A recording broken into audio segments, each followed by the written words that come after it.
The skull came out of the wet mud beside Lake Turkana, like something that had been waiting for the water to speak first. It was not found deep in a sealed cave chamber, not lifted from a perfect layer of ash, not surrounded by stone tools arranged like clues in a locked room.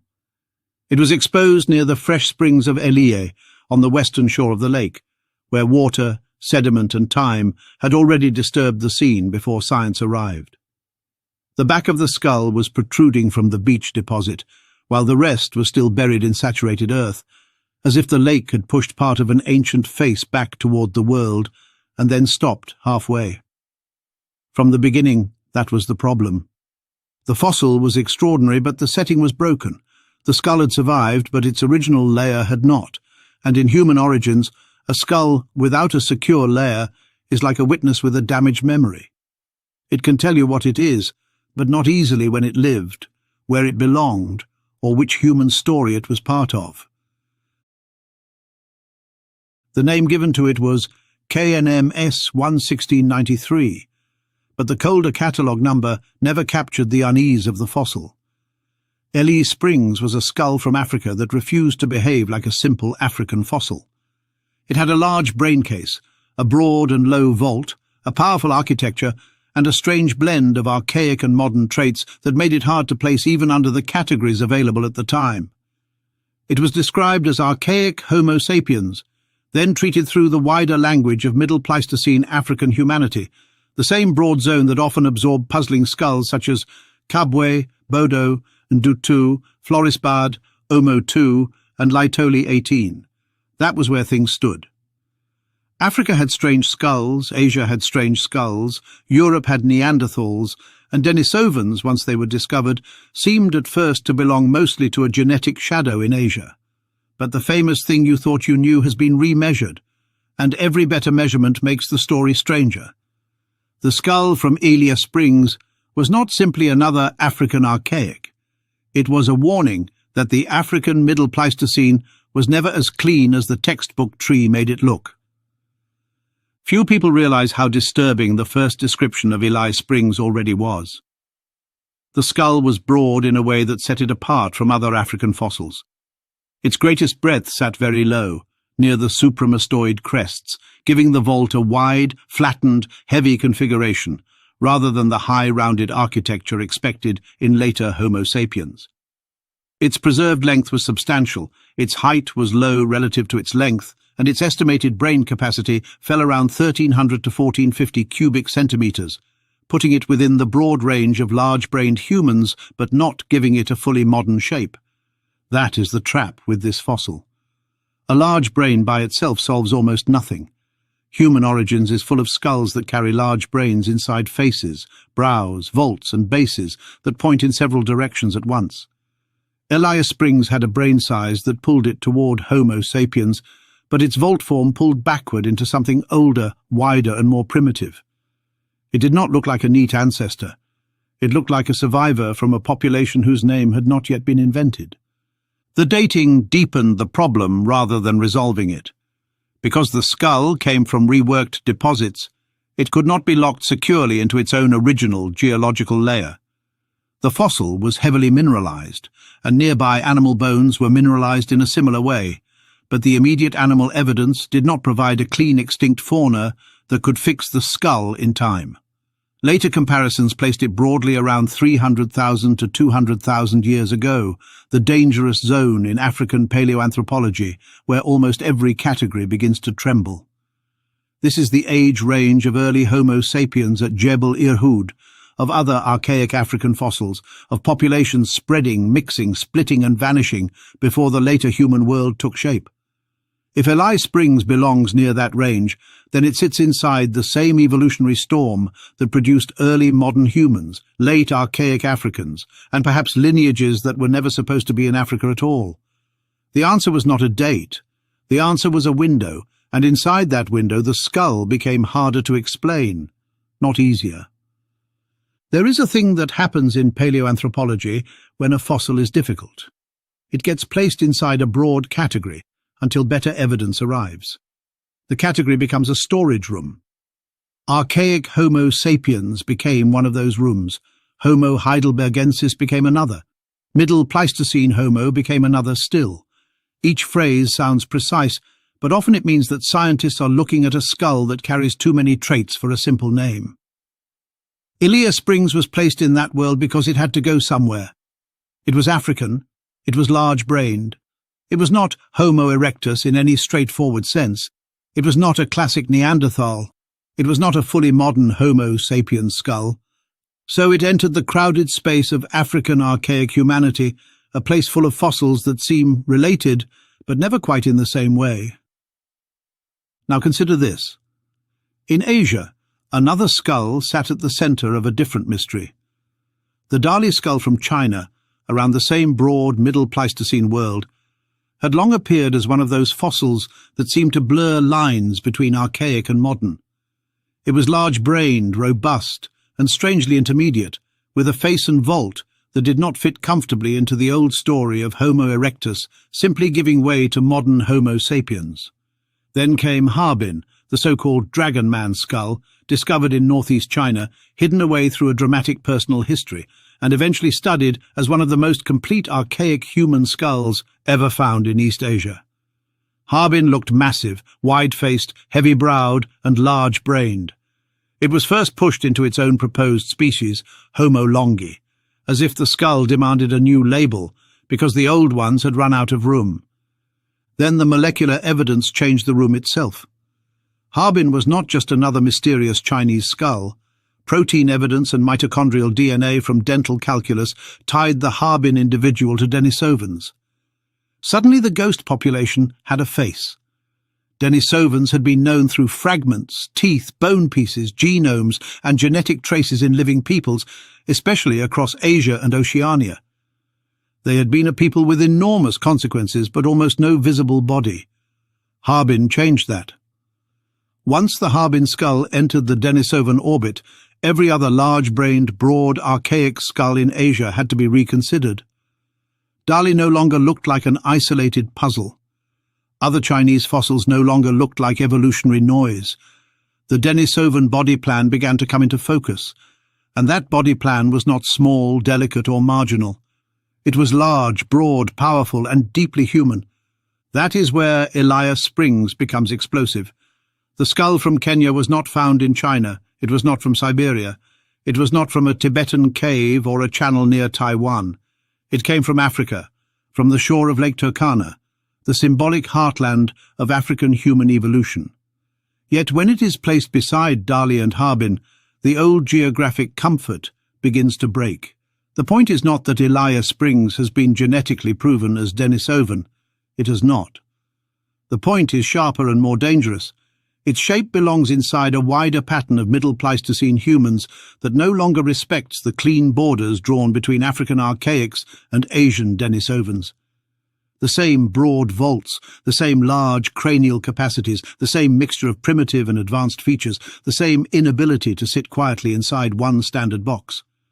Every resolution has made this kind of skull harder to place, not easier.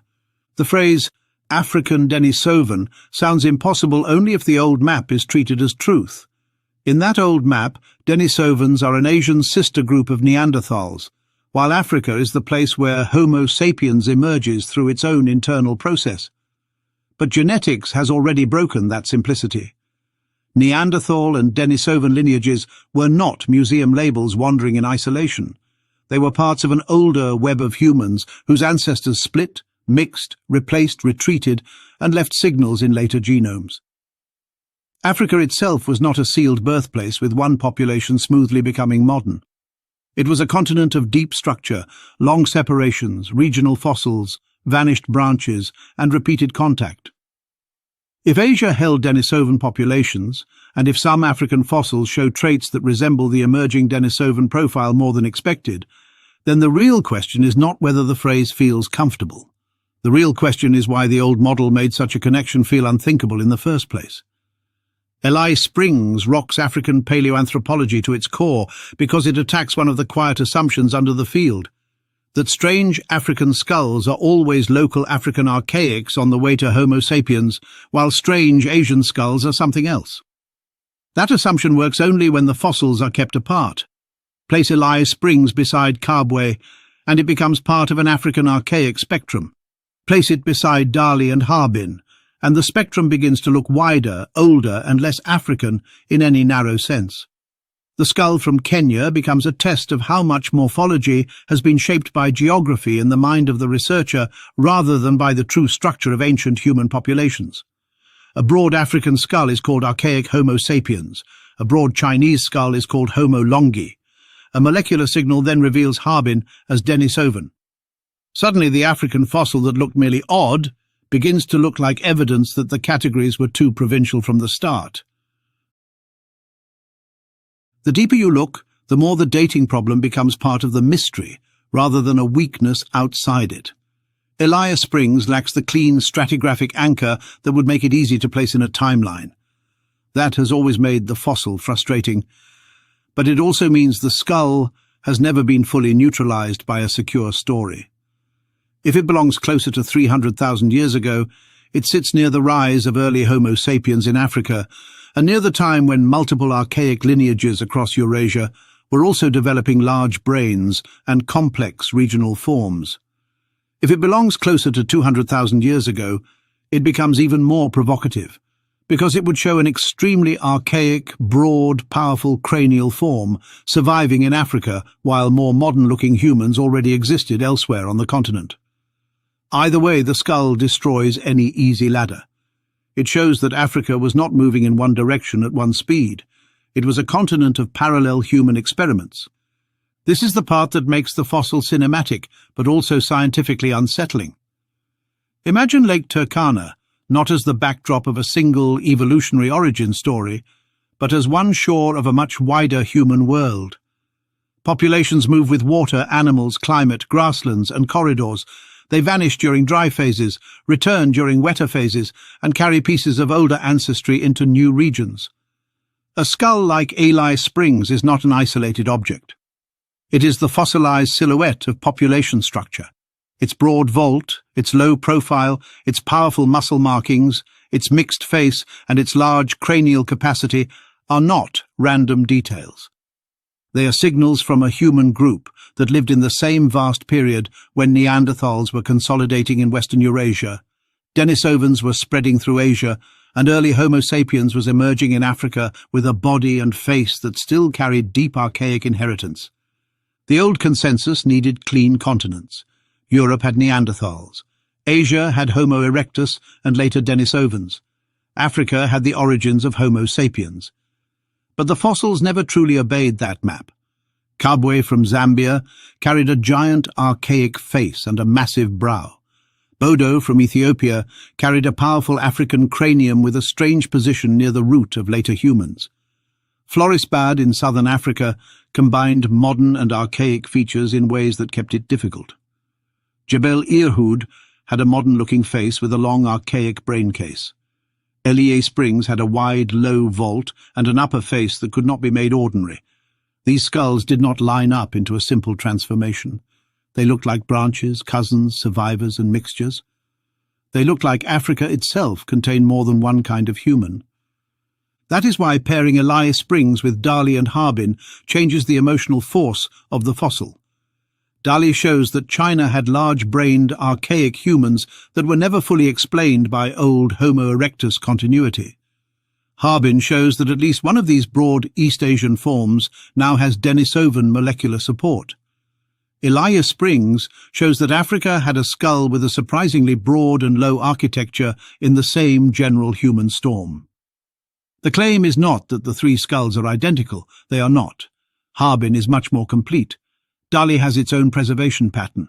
Eliye Springs lacks key parts of the brow and face and carries distortion and damage. But that is exactly why the comparison matters. Even with those limits, the same problem keeps returning. Large brains, archaic structure, and a refusal to fit the old line between modern human and archaic outsider. Something is wrong with the way the story has been taught when these skulls feel like exceptions instead of evidence. The exception is often the clue. The Middle Pleistocene was not a hallway that led from primitive to modern.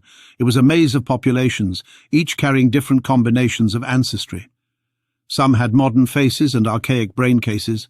Some had huge faces and large brains. Some had traits that later appeared in Neanderthals. Some had traits that now seem Denisovan-like. Some sat inside Africa, where they were expected to contribute to Homo sapiens. Others sat in Asia, where they were expected to represent side branches. But once Harbin becomes Denisovan, the side branch becomes visible, and once that side branch has a skull, the comparison spreads backward across the entire fossil archive.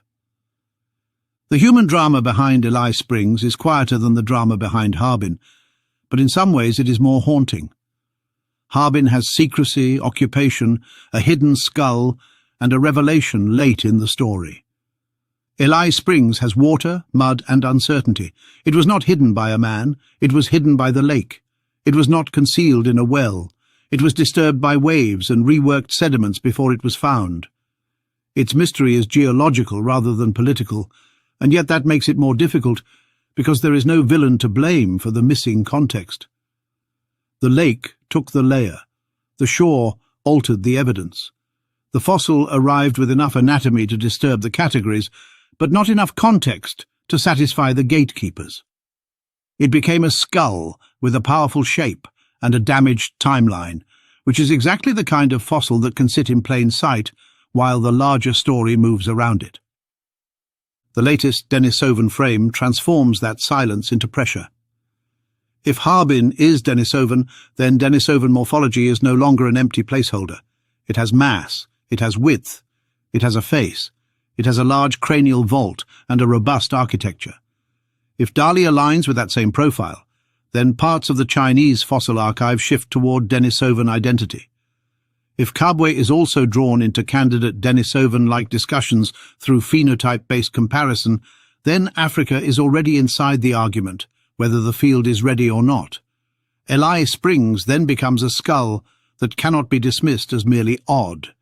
It becomes part of the broader question.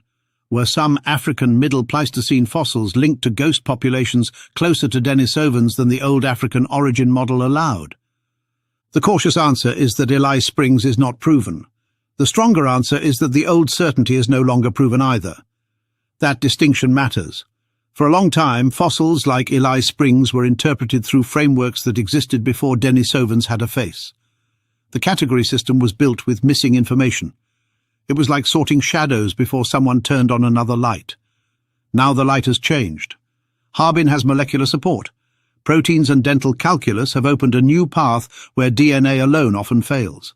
The Asian fossil archive is being reorganized around a population once known only from genetic fragments. And every time that happens, the African fossils have to be revisited too, because Africa was never isolated from the deeper evolutionary structure that produced the rest of humanity. The real-world implication is enormous. If Eliye Springs, Kabwe, or other African archaic skulls turn out to sit closer to Denisovan-like populations than expected, African paleoanthropology changes at the foundation. It no longer tells a story of one continent producing Homo sapiens out of a vague archaic background. It tells a story of multiple African and Eurasian branches, some closer to known ghost lineages, some feeding into modern humans, some vanishing, some mixing, and some surviving only as anatomical echoes. It means the African Middle Pleistocene was not simply the forge of modern humanity. It was also a meeting ground of deep human lineages whose names still have not been settled. This also changes the way we look at Homo sapiens itself. Modern humans did not appear as a pure form stepping out of a single ancestral population. The fossils show a slow assembly of traits across regions and populations. The face modernizes before the brain case in some cases. The brain grows large before the skull becomes modern in others. Tool traditions spread without perfect alignment to anatomy. Burials, pigments, hunting systems, and symbolic behavior appear unevenly across groups that cannot be cleanly ranked from primitive to advanced. Eliye Springs belongs in that world. It is not an embarrassment to the story. It is the story. A large-brained African skull with archaic structure and uncertain age is exactly what a braided human origin should look like. The most unsettling possibility is that Denisovan was never just an Asian label. It was a name given to a lineage first detected in Asia because that is where the molecular evidence survived. But molecular survival is not the same as biological origin. Cold caves preserve different secrets than hot shorelines. A Siberian fingerbone can speak through DNA when an African skull cannot. A Chinese cranium can yield proteins when a Kenyan fossil has not. The map of evidence is not the map of ancient life. It is only the map of what survived, what was tested, and what our methods could hear. If Africa held populations related in some deep way to Denisovans or to the ancestral structure that fed into Denisovans, the evidence would not arrive easily. It would arrive indirectly, through shape, comparison, and the gradual collapse of older categories. That is why Eliye Springs matters now more than it did when it was first described. At first it was a difficult African fossil. Then it became part of a broad, archaic Homo sapiens pattern. Now it sits near a new frontier, the attempt to connect skull shape with ghost populations once known only through molecules. The skull has not changed. The questions around it have. The lakeshore is the same. The missing layer is still missing. The broad vault is still broad. The low cranial form is still low. The face is still damaged. But the human world around it has been transformed by Denisovan discoveries from Siberia, Tibet, Taiwan, Laos, and northeast China. A fossil that once seemed to belong only to Kenya now stands beside Dali and Harbin as part of a far larger mystery. Every resolution has made Eliye Springs harder to place, not easier. Calling it archaic Homo sapiens solved the naming problem, but not the evolutionary problem. Dating it to a broad range between 300,000 and 200,000 years ago gave it a time window, but not a secure origin. Comparing it to African fossils gave it neighbours, but those neighbours were themselves unsettled. Pairing it with Dali and Harbin gives it a new frame, but that frame threatens the old geography of human evolution. The skull keeps moving without ever leaving Lake Turkana. It moves because the field around it moves. So the mystery is not simply whether Eliye Springs was an African Denisovan. The deeper mystery is why a fossil like this was ever expected to fit a tidy African story in the first place. The Middle Pleistocene was a world of humans before the final names hardened. It was a world where modern traits, archaic traits, Denisovan-like traits, Neanderthal-like traits, and unknown traits were still being shuffled across populations. Eliye Springs is one of the skulls that lets us see that world before the categories closed. It is not a clean ancestor. It is not a clean outsider.